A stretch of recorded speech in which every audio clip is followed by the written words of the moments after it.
Cole McGrath vs Alex Mercer is the winner of the 3D poll for last year's Champions ballot. While I've never been opposed to this match happening in the years it's been a meme among Death Battle fans, I will admit I didn't vote for it on the poll, mainly because I just liked Kratos vs Azura more. However, I also didn't vote for it because I felt like there wasn't much point in it happening now. The last prototype game came out well over a decade ago, with the last Infamous game nearing that age as well. Death Battle didn't have the resources to do it back when it was a relevant rivalry to tackle, and nowadays it really feels like people were only asking for the matchup for the sake of it quote-unquote finally happening. I can think of a fair number of matchups that fit the latter description, and I don't find many of them super appealing on those grounds alone. But it ended up winning the poll anyway, so I suppose my opinions on the matchup aren't worth a hill of beans now, are they? And I have to say, I'm pleasantly surprised with how it turned out. I wasn't expecting it to blow me away or anything. Bill vs Discord would have been an impossible act for any episode to follow. But for what it is and what it represents to the community, I think Cole vs Alex did what it set out to do in a perfectly serviceable way. The biggest example of this is the unique way this episode's host segments were written and framed. Cole vs Alex taps into the roots of its titular characters by making Wiz and Boomstick read off a script they'd supposedly written for the matchup back in 2013. My hope for this episode was that it would feel like a Season 2 episode made in the modern day, and so hearing that year in the intro made me very excited that I would get to see that wish realized. What I got instead wasn't a script that felt like it was lifted out of Season 2 of Death Battle, but instead one that felt like it was trying to capture the essence of early 2010s writing across the whole media landscape. Now, this means that several choices made for the dialogue and jokes will absolutely not work for some people, and trust me, I get why. Some people have a very low tolerance for humor that's based on cringy old writing tropes, whereas others will find it charming in a silly way. As for me, well, let's expound on that by digging into the analyses themselves. Cole's analysis is alright. It makes his story and powers seem cool while suffering from a number of jokes I didn't click with. I liked the shadow jokes from the analysis previews, but they kind of got their balls chopped off in the actual episode since the music was removed and replaced with generic sound effects. This removes both the punch of the jokes and the audio hook that tied them together previously, so the copyright-free version is a major downgrade as far as I'm concerned. I did like the pause for the E=mc² discussion. Chad's delivery of Boomstick's super blunt no tickles my brain for some reason. And the cutaway is one I find amusing, both because Evil Boomstick is a funny surprise and because, well, that just happened, is the kind of shit my friend group says for maximum ironic humor. It makes me laugh and groan in equal measure, so hearing it from the Death Battle hosts was a true godsend. Alex's cutaway is funny to me for the same reason, but we're not quite to that part of the episode yet. After all, I haven't talked about the jokes that I just didn't like here. Not gonna lie, Wiz, I've never been as hard on the Boomstick's ex-wife jokes as everyone else, but the inclusion of 3 of them in this episode felt like it was done just for the joke's own sake. It's one of Death Battle's oldest running gags, so of course it would be in a script from 2013, right? I don't know, to me the ones in Colex just rang hollow. Goku's muffin button seems like a cute reference, but it went totally over my head. And the ice fart joke made me want to put my head in my hands so I wouldn't have to keep looking at it.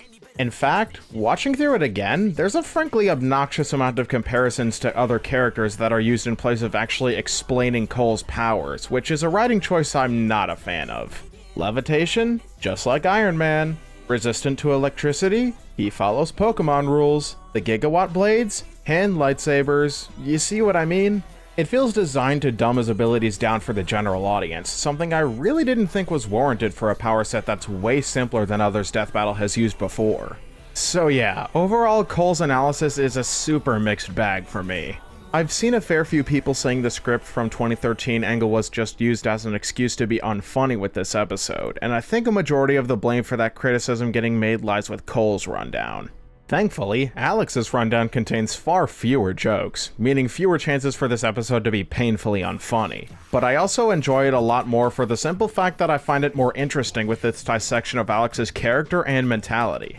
The idea of a virus adopting the sentience and identity of a human and grappling with the concept of what it means to be human is a super interesting basis for a story. I really liked how Alex's analysis covered that conflict being at the core of his turn from anti-hero to flat-out villain. And as an added plus, the discussion of the Blacklight virus's combat abilities was super cool all throughout. And thankfully, I found the jokes in this part to be much better than most of what Cole's had. The Linkin Park Kirby joke had a funny edit to go with it, even if his eyebrows were basically scribbled on in paint. The 69 joke was a harmless inclusion, the stripper name joke was funny, especially with the added material in the analysis preview, and like I said before, he's right behind me, isn't he, personally works for me. Plus, the inclusion of James Heller's iconic line from Prototype 2 was very well done. Now, you might not be a fan of any of those jokes yourself, and that's fair enough, but fear not, I say, because Alex's analysis has the holy grail of death battle humor, the golden panacea for any analysis struggling for material. Wiz saying, "That's right, Boomstick." I will hold for applause now, feel free to dry your tears of joy over this rarity in the meantime. I don't really have too much to say about these analyses outside of all that. Between a very hit-and-miss script and mostly solid coverage of the fighters, Cole vs. Alex's rundowns leave me feeling more indifferent than anything else. The good mostly balances out the bad here, and like I said before, the direction taken with a recycled script angle accomplishes what it sets out to, regardless of my thoughts on how it did so. I'll probably just rewatch Alex's half while skipping Cole's when I revisit this episode in the future.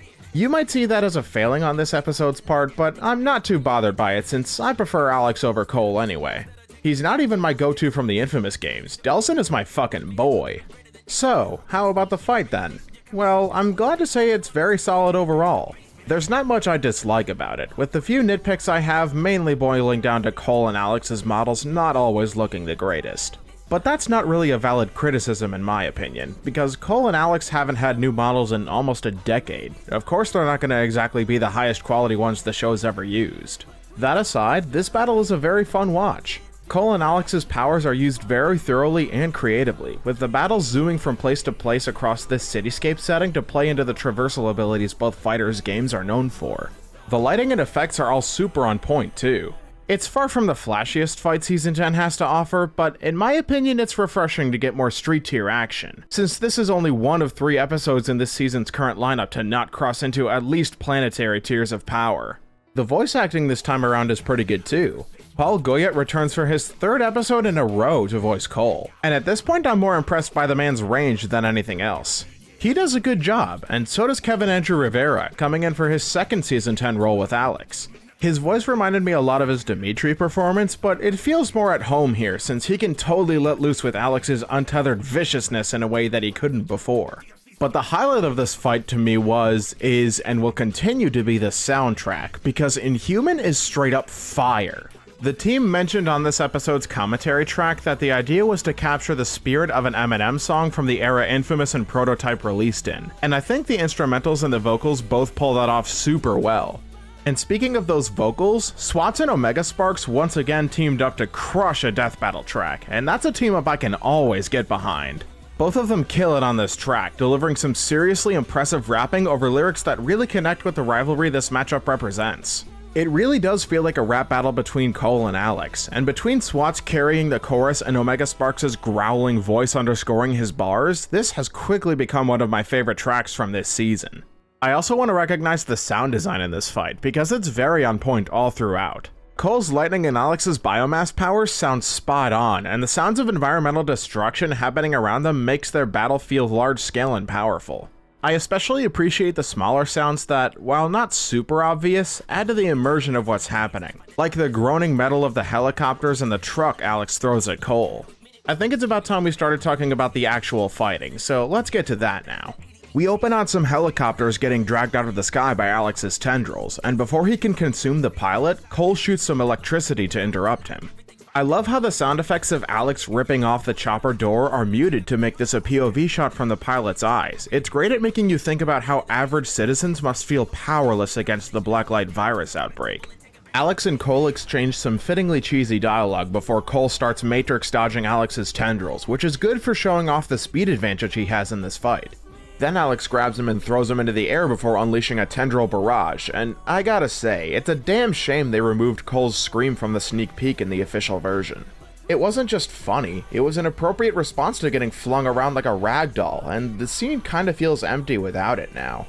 Thankfully, Cole using the tendril barrage to rail grind back to the ground is absolutely radical, and he uses this chance to blast Alex away with some electrical energy.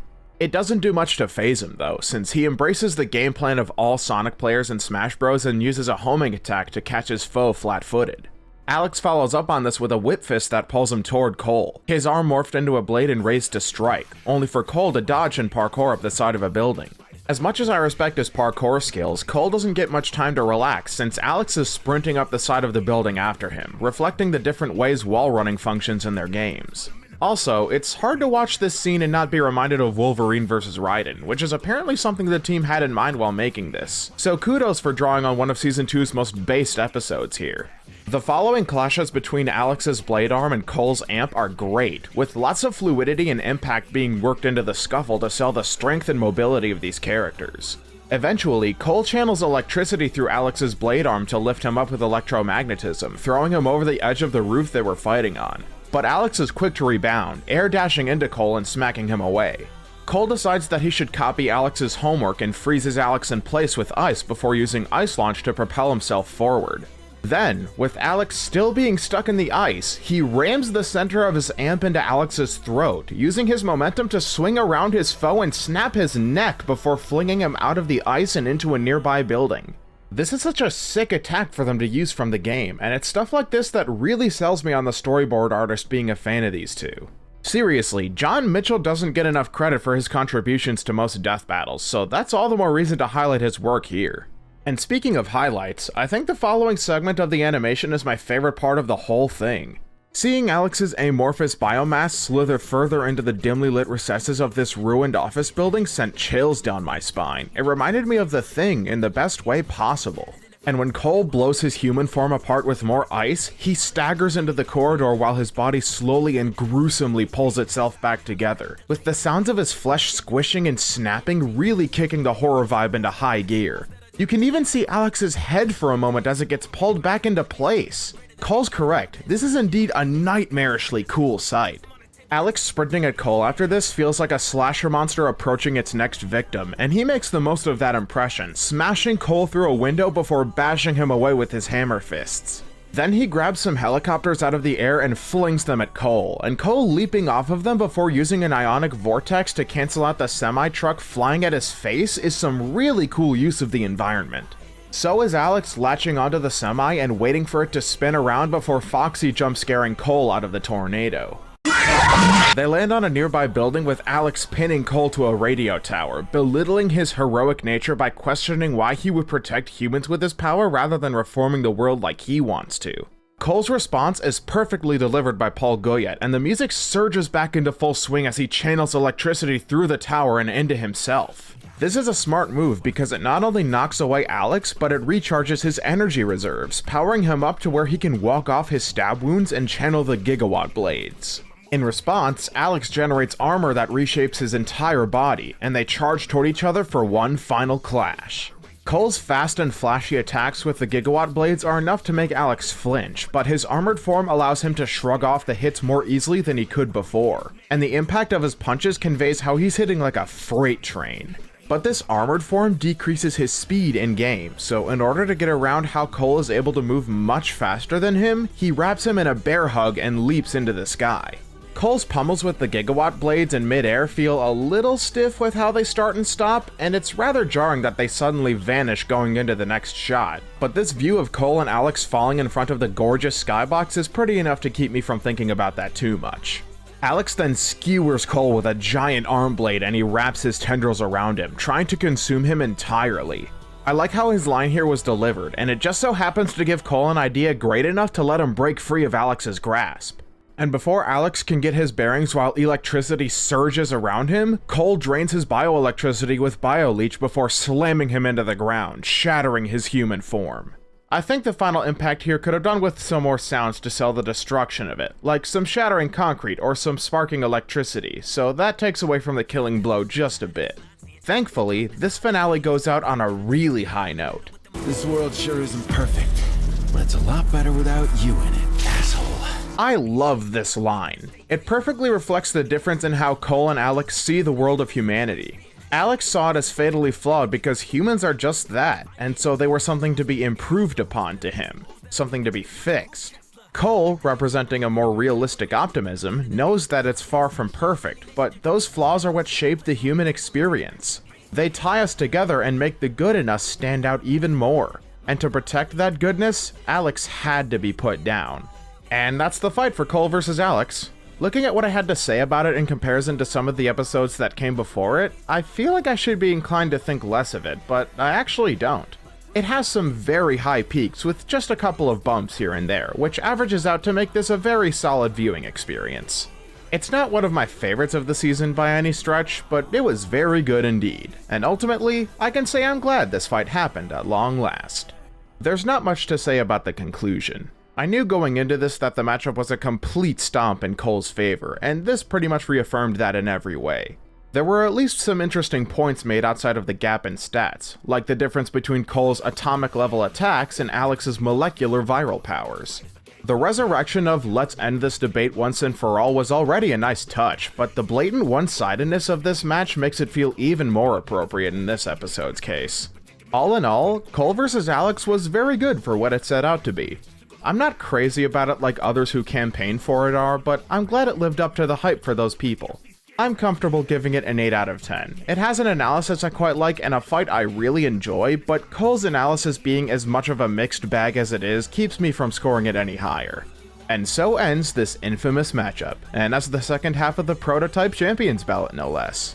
I'm looking forward to Frieza vs. Megatron based on what I've seen of it so far. I'm ready for Transformers to get an overall great episode without concessions needing to be made anywhere.